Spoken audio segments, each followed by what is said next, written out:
when the buyers come in, they're going to look at that themselves. They're going to question it. They're going to ask about it.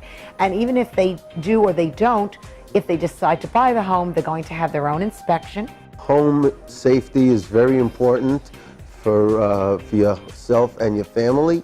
If a boiler is not maintained correctly, your safety devices will not function, and you could cause a lot of damage to your home. If there's an issue with it, we'd rather, nip it in the bud and do a preemptive thing and get it fixed if there's any issue prior to an inspection. Most of my customers get they're on a schedule with us that we maintain their boiler, their water heater, their plumbing systems, and their gas systems.